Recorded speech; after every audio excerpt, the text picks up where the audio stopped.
प्यारे बच्चों, आज हम लोग प्रोज सेक्शन का chapter number 1 Indian civilization and culture को पढ़ेंगे। आइए सबसे पहले इंडियन सिविलाइजेशन एंड कल्चर के बारे में जानकारी प्राप्त करते हैं। ये महात्मा गांधी जी के द्वारा लिखा गया है। इंडियन सिविलाइजेशन का मतलब होता है सभ्यता, और सभ्यता का अर्थ होता है सभ्य, और सभ्य का शाब्दिक अर्थ होता है जिसके अंदर संस्कार हो वह सभ्य होता है, और सभ्य से ही सभ्यता शब्द का निर्माण हुआ है।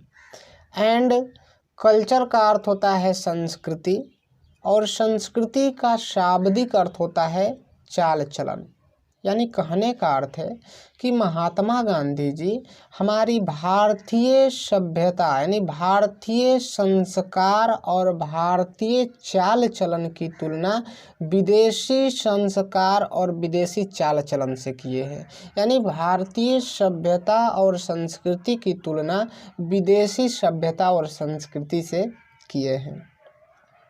प्यारे बच्चों, भारत ही एक ऐसा देश है जहाँ पर आज भी संस्कार नामक कोई चीज़ बसती है, अन्यथा दुनिया के कोई भी ऐसा देश नहीं है जहाँ पर संस्कार है। संस्कार से मुझे शैलेश लोढ़ा जी की एक कविता याद आ गई, मैं आपको प्रस्तुत कर रहा हूँ। जब बेटी घर से विदा होती है तो आँखों में आंसू सच्चे होते हैं। जब बेटी घर से विदा होती है तो आँखों में आंसू सच्चे होते हैं।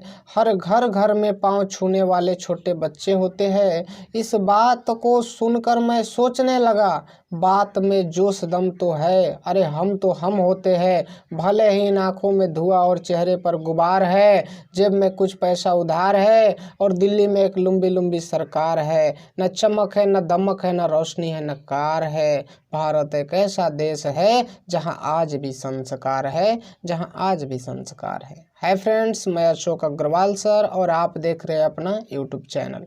चलिए स्टार्ट करते हैं। इस पाठ को स्टार्ट करने से पूर्व महात्मा गांधी जी के बारे में थोड़ी संक्षिप्त जानकारी प्राप्त करेंगे। प्यारे बच्चों, मोहनदास करमचंद गांधी, जी हाँ, ये महात्मा गांधी जी का पूरा नाम है मोहनदास करमचंद गांधी। फुल नेम क्या है बाबू? मोहनदास करमचंद गांधी। बहुत सारा ऑब्जेक्टिव इसमें है। आजकल जो बिहार बोर्ड का पैटर्न है जिसमें ऑब्जेक्टिव का बहुत ही इम्पोर्टेंस दिया गया है, इसलिए मैं धीरे धीरे पढ़ाऊंगा। समय ज़्यादा लग सकता है, इसकी part 1, part 2, part 3, part 4, part 5 तक भी इसकी वीडियो पहुंच सकती है, लेकिन मैं धीरे धीरे आराम से पढ़ाने की कोशिश करूंगा। मैं ये गारंटी देता हूं कि आप लोग अगर इस चैनल से पढ़ोगे तो 100% अपने आप को संतुष्ट महसूस करोगे। आइए, महात्मा गांधी जी का पूरा नाम है Babu Mohandas Karamchand Gandhi. He was born 1869-1948, यानी इनका जन्म 1869 ईस्वी में हुआ था और 1948 ईस्वी में इनकी मृत्यु हो गई थी। प्यारे बच्चों, एक चीज़ नोटिस करना कि जन्म और मृत्यु एक साथ क्यों दिया जाता है। जन्म और मृत्यु एक साथ देने का क्या तात्पर्य होता है? इसका ये तात्पर्य है कि दुनिया में जो आया है उसको एक न एक दिन मरना है, लेकिन जन्म और मृत्यु के बीच जो टाइम मिलता है इंसान को, वह व्यक्ति जिस क्षेत्र में अपने उस समय को यूज करेगा, लगाएगा, लोग उसको उसी क्षेत्र में याद करेंगे। यानी कहने का तात्पर्य है कि जिस तरह महात्मा गांधी जी का जन्म 1869 ईस्वी में हुआ और 1948 ईस्वी में इनकी मृत्यु हो गई, तो जन्म और मृत्यु के बीच जो इनको टाइम मिला, तो इस टाइम को उन्होंने पूरे देश के लिए काम किया। यही कारण है कि इनके जाने के बाद हम देशवासी, हम भारतवासी इनकी विचारों को, इनकी वक्तव्यों को अध्ययन करते हैं। इसलिए हमें जो ये समय मिला है, इस समय को अच्छे क्षेत्र में ही लगाना चाहिए। आगे बढ़ते हैं। पॉपुलरली नॉन एज बापू और the father of the nation. प्यारे बच्चों, महात्मा गांधी जी पॉपुलर थे, लोकप्रिय थे, और नॉन का अर्थ होता है जाने जाते।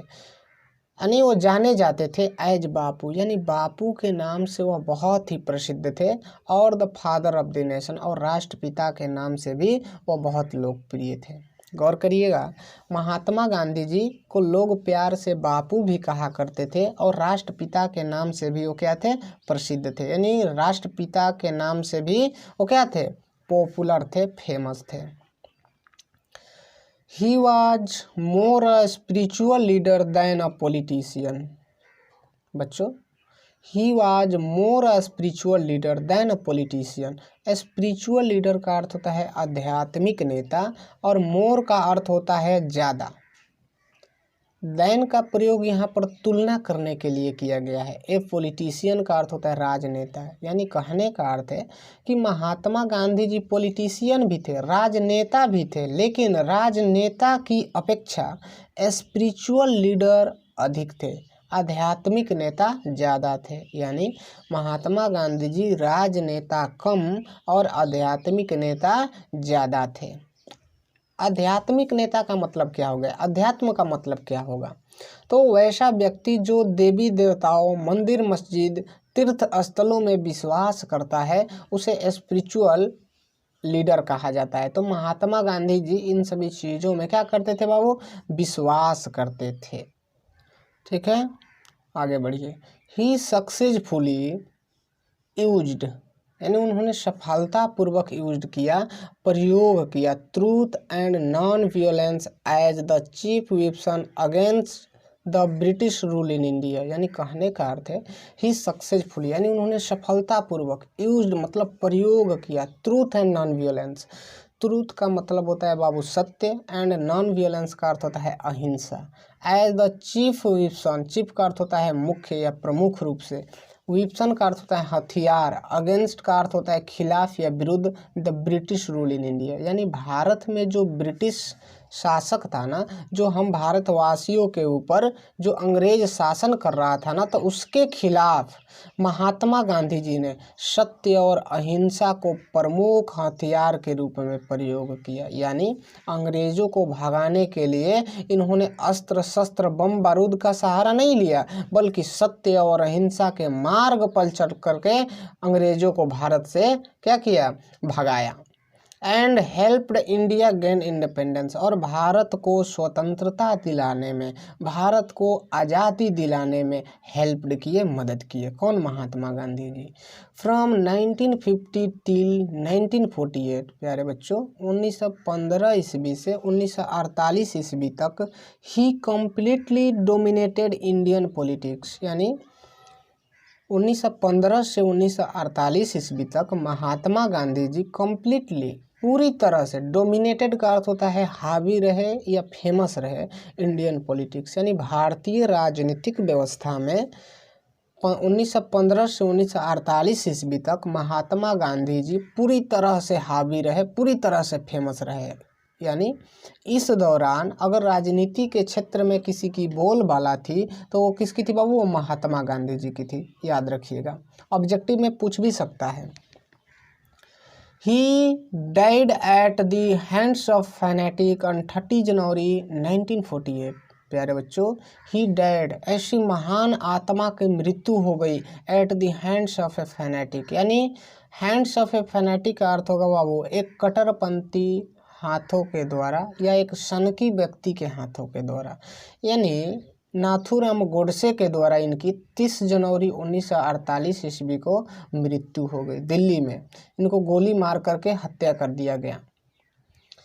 हिज ऑटोबायोग्राफी, यानी उनकी जो आत्मकथा है, उनकी जो जीवनी है बच्चों, एक होता है ऑटोबायोग्राफी और एक होता है बायोग्राफी, यानी जो व्यक्ति अपनी जीवनी खुद लिखता है तो उसे ऑटोबायोग्राफी कहा जाता है, और जो व्यक्ति दूसरे व्यक्ति के बारे में जीवनी लिखता है तो उसे बायोग्राफी कहा जाता है।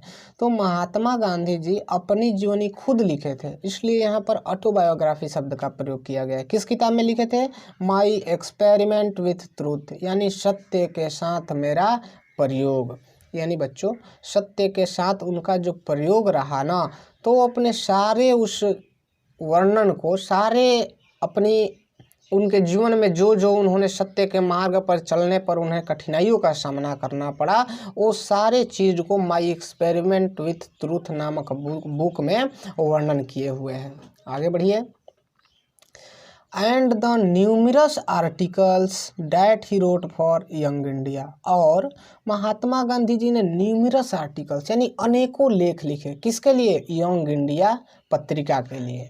एंड तथा the speeches that he delivered on different occasions. प्यारे बच्चों, स्पीचेज का अर्थ होता है भाषण, और डिलीवर्ड का अर्थ होता है प्रकट किए, अन मतलब पर, डिफरेंट का अर्थ होता है अलग अलग, ओकेजन्स का अर्थ होता है अवसर। यानी महात्मा गांधी जी अलग अलग अवसरों पर भाषण भी दिए थे, भाषण भी प्रकट किए। रिवील हिम, उनके भाषणों से पता चलता है not only as an original thinker, कि महात्मा गांधी जी केवल मौलिक विचारक ही नहीं थे, ओरिजिनल थिंकर ही नहीं थे, यानी महात्मा गांधी जी अलग अलग अवसरों पर भाषण भी दिए थे। तो उनके भाषणों से ये पता चलता है कि महात्मा गांधी जी केवल मौलिक विचारक ही नहीं थे, बल्कि as a great master of chaste idiomatic English. यानी महात्मा गांधी जी क्या थे बाबू? चेस्ट का अर्थ होता है शुद्ध, इडियोमेटिक का अर्थ होता है मुहावरेदार, इंग्लिश का अर्थ होता है अंग्रेजी। यानी महात्मा गांधी जी शुद्ध मुहावरेदार अंग्रेजी के बहुत बड़ा ज्ञाता थे, बहुत बड़े विद्वान थे। यानी महात्मा गांधी जी को शुद्ध अंग्रेजी भी बोलने आती थी। ठीक है बाबू, थोड़ा सा स्क्रॉल डाउन कर देते हैं। शुद्ध अंग्रेजी भी बोलने आती थी। In the following extract Indian civilization and culture, यानी भारतीय सभ्यता और संस्कृति का जो मुख्य एक्सट्रैक्ट है, एक्सट्रैक्ट का अर्थ होता है निचोड़, अंश, उसे महात्मा गांधी जी बताते हैं। Gandhi ji talks about the sound foundation of Indian civilisation, यानी महात्मा गांधी जी भारतीय सभ्यता और संस्कृति के ठोस नींव के बारे में इस पाठ में चर्चा किए हैं। साउंड का अर्थ होता है ठोस, फाउंडेशन का अर्थ होता है नींव, यानी जड़ से बताने की कोशिश किए हैं।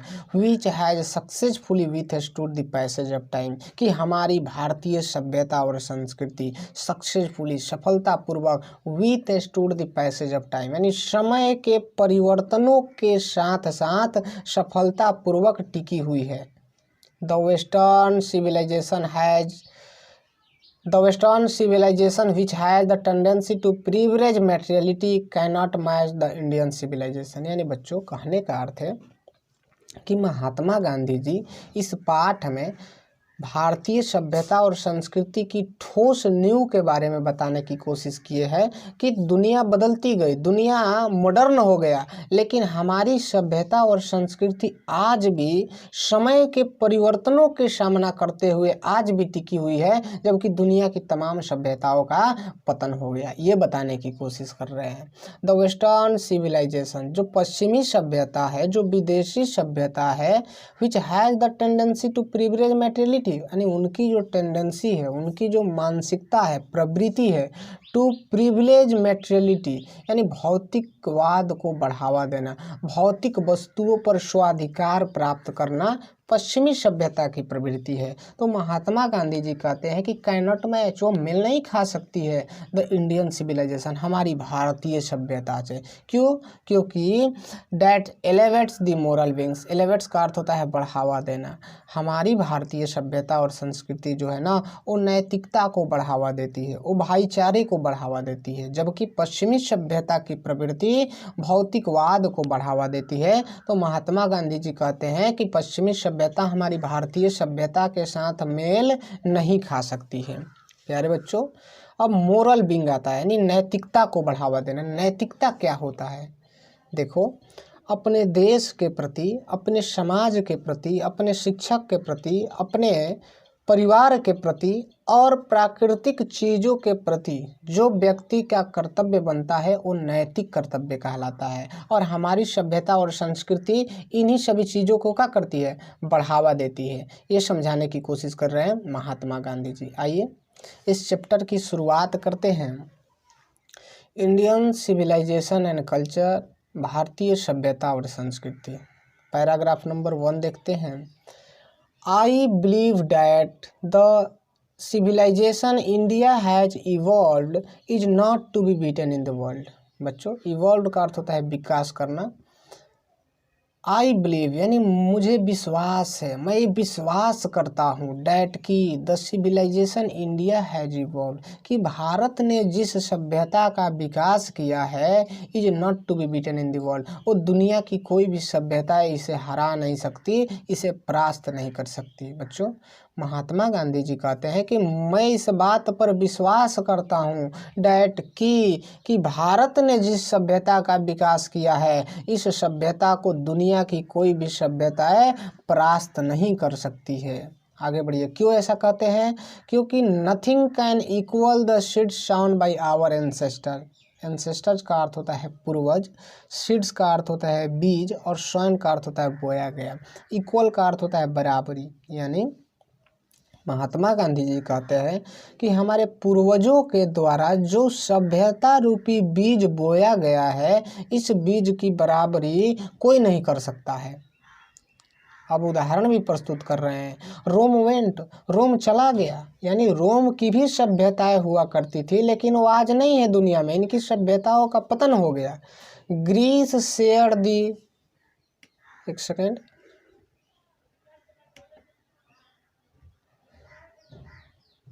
Greece share the same fate. Same fate का अर्थ होता है मतलब वही दशा हुई जो दशा रोम की हुई, यानी ग्रीस की भी सभ्यताओं का पतन हो गया। The might of the Pharaohs was broken. Pharaohs बच्चों, मिस्र के शासक को फ्राहोज बोला जाता है। अब माइट का अर्थ शक्ति होगा, और जो मिस्र के जो शासक थे उनकी भी सभ्यताओं का पतन हो गया, यानी उनकी भी सभ्यताएं चूर चूर हो गई। Japan has become westernised. और रही बात जापान की, तो जापान बिकम बन गया वेस्टर्नाइज्ड, यानी पश्चिमी देशों जैसा बन गया। जापान का पाश्चात्यकरण हो गया। अब China nothing can be said, और चाइना के बारे में कुछ भी नहीं कहा जा सकता। यानी बच्चों, महात्मा गांधी जी ये समझाने की कोशिश कर रहे हैं कि दुनिया की तमाम सभ्यताओं का पतन हो गया। रोम की सभ्यता का नाश हो गया, ग्रीस की सभ्यता का नाश हो गया, फ्राहोज की सभ्यता का नाश हो गया, जापान तो पश्चिमी देशों जैसा बन गया। लेकिन महात्मा गांधी जी कहते हैं कि अभी तक तो चाइना के बारे में कुछ नहीं कहा जा सकता, बट लेकिन इंडिया इज स्टिल। स्टिल का अर्थ होता है फिर भी या अभी भी। भारत अभी भी, भारत फिर भी, समहाउ और अदर, किसी न किसी तरह, साउंड एट द फाउंडेशन, अपनी सभ्यता के ठोस नींव पर टिका हुआ है। यानी कह रहे हैं कि दुनिया की तमाम सभ्यताओं का नाश हो गया लेकिन भारत जो है ना वो अभी भी अपनी सभ्यताओं के ठोस नींव पर टिका हुआ है। समहाउ और अदर, किसी न किसी तरह, टूटे फूटे ही सही, रोते बिलखते ही सही, लेकिन भारत आज भी अपनी सभ्यताओं पर क्या है, टिका हुआ है। ये समझाने की कोशिश कर रहे हैं महात्मा गांधी।